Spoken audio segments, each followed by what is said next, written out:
Hello friends, स्वागत है आपका वाईपी एजुकेशन ट्रिक चैनल पर। तो दोस्तों, इस वीडियो में हम बात करेंगे, देखिए ये सीटेट में बहुत ही ज़्यादा पूछे जाने वाला क्वेश्चन है। आज का जो हमारा टॉपिक है वो है वाइगोत्स्की का सामाजिक सांस्कृतिक सिद्धांत, और जो दूसरा है वो है भाषा विकास का सिद्धांत नोम चॉम्स्की का।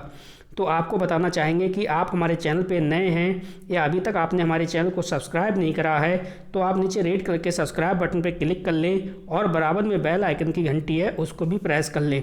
इससे क्या होगा कि जब भी हम वीडियो को अपलोड करेंगे तो उसका नोटिफिकेशन सबसे पहले आपके पास पहुँच जाएगा। देखिए सीटेट में ये दो टॉपिक हैं, इनसे खूब क्वेश्चन भर भर के पूछे जाते हैं।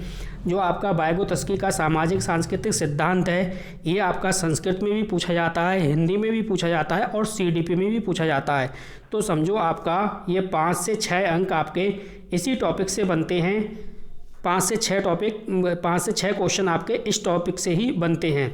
तो वीडियो को शुरू से लेकर लास्ट तक देखना। इस वीडियो को देखने के बाद आपको किसी भी वीडियो को देखने की कोई भी ज़रूरत नहीं पड़ेगी और सारा का सारा कॉन्सेप्ट जो है आपके बिल्कुल समझ में आ जाएगा, कोई भी आपको डाउट नहीं रहेगा।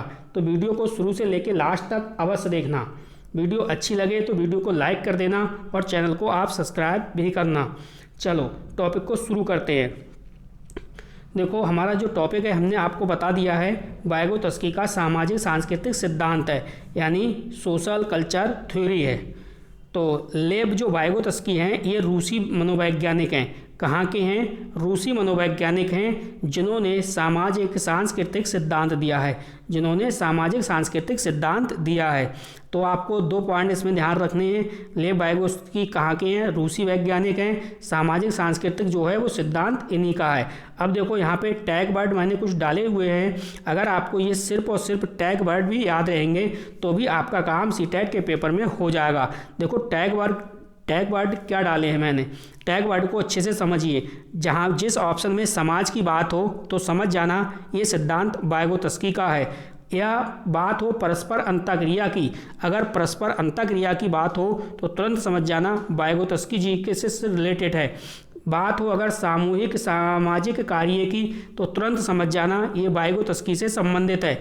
अगर बात हो निजी भाषा की या निजी भाषण की तो आप समझ जाना ये वाइगोत्स्की से रिलेटेड है। अगर बात हो आंतरिक भाषा की तो भी आप, आंतरिक भाषा का मतलब है प्राइवेट स्पीच, इसकी बात हो तो भी आप समझ जाना वाइगोत्स्की से संबंधित है।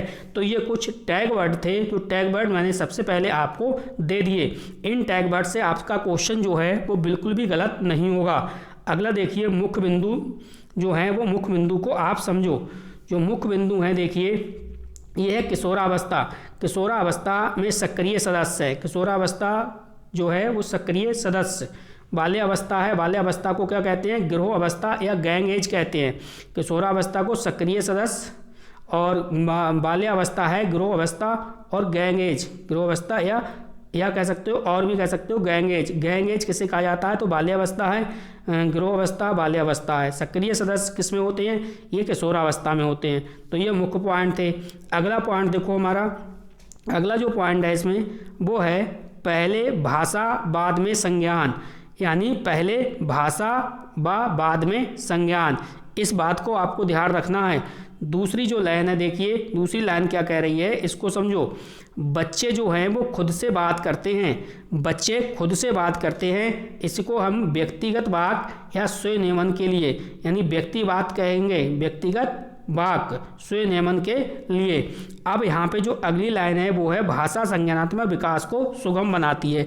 जो भाषा है वो संज्ञानात्मक विकास को क्या करती है? सुगम बनाती है। तो देखो आपने कितने अच्छे से इतने पॉइंटों को समझ लिया और सारे पॉइंट आपने कवर भी कर लिए। समझो लगभग 50 से 60% आपका सिद्धांत जो है वो यहीं पे कंप्लीट हुआ। लेकिन मैं आगे पढ़ाऊंगा आपको बिल्कुल सटीक जानकारी के साथ। तो टैग वर्ड आप याद रखना, समाज की बात हो, समाज परस्पर अंतःक्रिया की बात हो, सामूहिक सामाजिक कार्य की बात हो, निजी भाषण की बात हो, आंतरिक भाषा यानी प्राइवेट स्पीच की बात हो, तो आप तुरंत वाइगोत्स्की का नाम अपने दिल और दिमाग में रख लेना।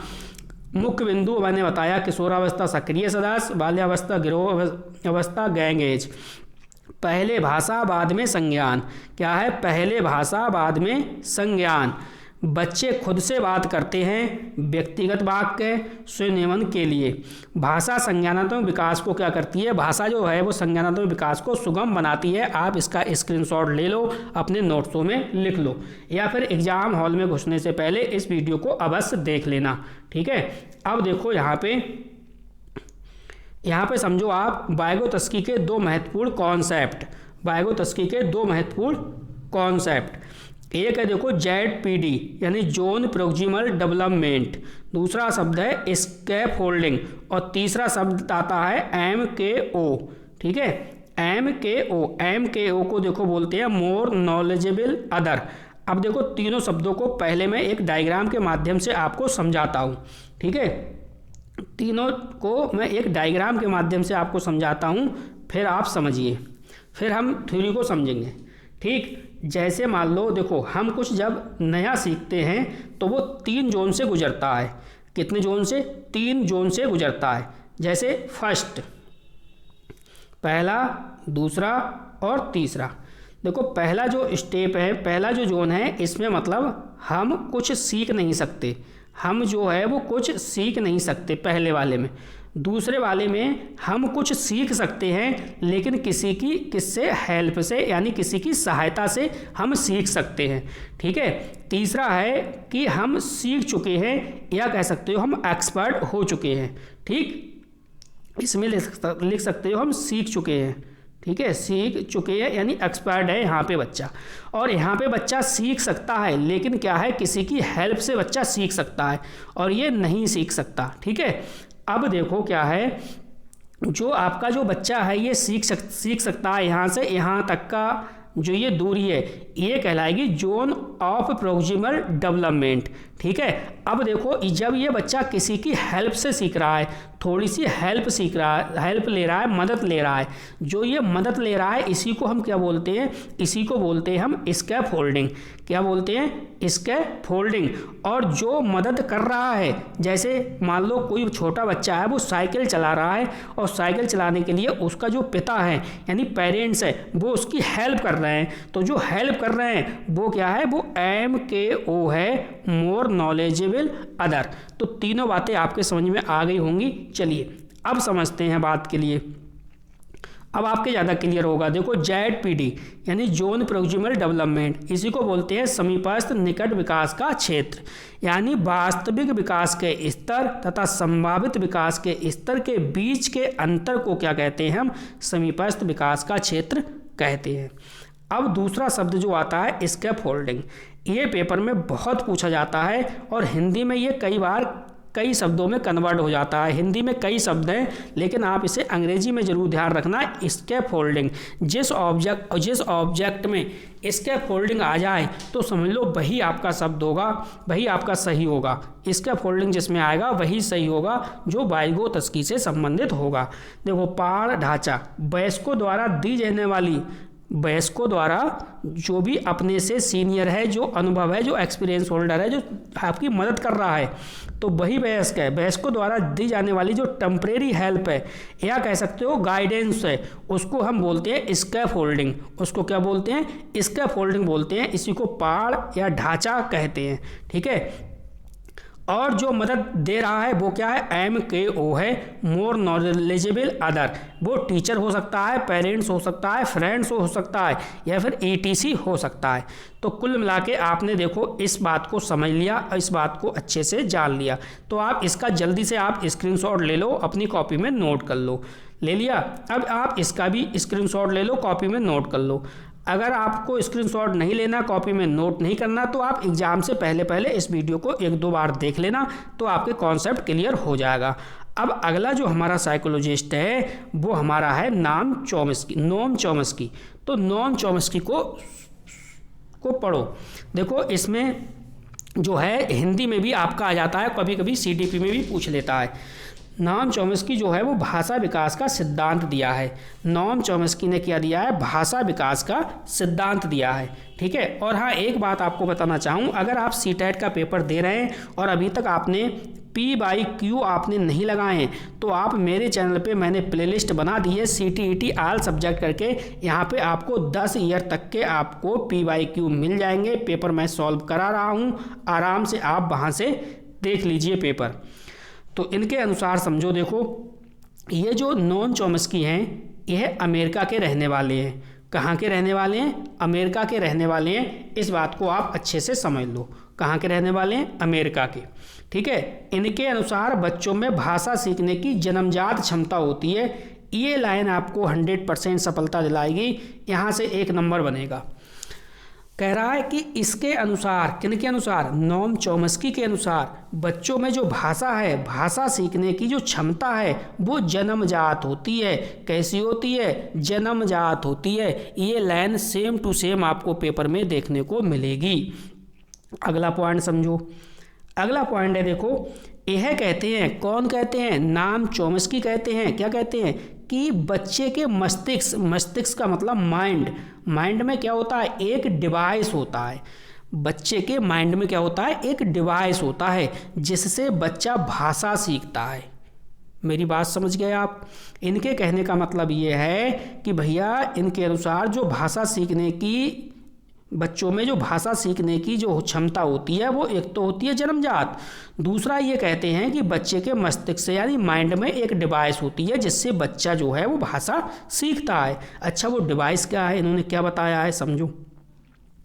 इनके अनुसार डिवाइस देखो LAD, L का मतलब है लैंग्वेज और A का मतलब है एक्विजिशन और D का मतलब है डिवाइस, यानी भाषा, अधिग्रहण और आपका है यंत्र। डिवाइस LAD ध्यान रखना है। अगला पॉइंट समझो। अगला पॉइंट इनके अनुसार क्या है? इन्होंने सार्वभौमिक व्याकरण का सिद्धांत दिया। इन्होंने क्या दिया है? सार्वभौमिक व्याकरण का सिद्धांत दिया, यानी ग्रामर जो है वो जन्मजात होता है। किसके अनुसार?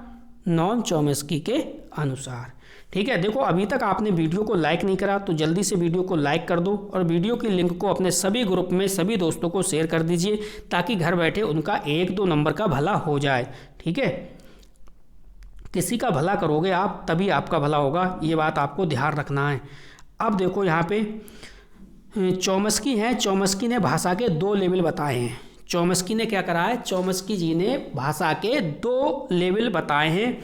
कौन कौन से लेवल हैं? देखो पहला लेवल है सतही लेवल यानी सरफेस लेवल। दूसरा जो लेवल है वो है गहरी संरचना यानी डीप लेवल। क्या है? गहरी संरचना, डीप लेवल। तो जो सतही संरचना है, सरफेस लेवल है, उसके बारे में समझो। देखो इसमें बच्चा सिर्फ ध्वनियों, शब्दों को जानता है लेकिन उनके अर्थ नहीं जानता। जो आपकी सतही संरचना है, जो सरफेस लेवल है, इसमें जो बच्चा है, बच्चा सिर्फ ध्वनियों और शब्दों को जानता है लेकिन उनके अर्थों को नहीं जानता। एग्जाम्पल के तौर पे मम्मी, पापा, खाना, पीना आदि। ठीक है। अब देखो गहरी संरचना। अब क्या है? गहरी संरचना यानी डीप लेवल। तो डीप लेवल में क्या है? देखो इसमें शब्दों के अर्थ का ज्ञान होता है। इसमें क्या होता है? इसमें शब्दों के जो अर्थ हैं उसका ज्ञान होता है लेकिन सतही संरचना में अर्थ का ज्ञान नहीं हो पाता है। तो ये था नॉम चॉम्स्की का आपका भाषा का सिद्धांत। तो इसका भी स्क्रीनशॉट ले सकते हो आप। अब देखो मैंने आपको कितने टॉपिक करा दिए, मैं आपको गिना रहा हूँ और उन तीनों को आप कवर कर लेना। देखो मैंने आपको जीन पियाजे करा दिया, जीन पियाजे करा दिया, मेरी वीडियो पड़ी है, देख लो जल्दी से। अब देखो मैंने कोहल वर्ग भी करा दिया आपको। क्या करा दिया? कोहल वर्ग। अब आज मैंने देखो वाइगोत्स्की भी करा दिया आपको, वाइगोत्स्की। और चौथा जो है नॉम चॉम्स्की भी करा दिया। क्या? नाम चॉम्स्की, नॉम चॉम्स्की भी करा दिया। अब यहाँ पे समझो ये मैंने 4 टॉपिक करा दिए। चारों टॉपिक आप मेरे चैनल से पढ़ लीजिए तो जीवन में तो कभी भूलने वाले नहीं हो अगर आपने मन से पढ़ाई की है तो। और देखो चारों टॉपिक आपको कम से कम, मैं बता रहा हूँ पूरे CTET में कम से कम 8 से 10 नंबर आपके कहीं नहीं गए हैं। अगर आपने चारों को, साइकोलॉजिस्ट को अच्छे से पढ़ा है, अच्छे से कवर करा है तो आपके आज 10 मार्क्स बिल्कुल क्लियर हो गए। तो बस इस वीडियो में इतना ही था। वीडियो देखने के लिए आपका बहुत बहुत धन्यवाद। मिलते हैं नेक्स्ट वीडियो में।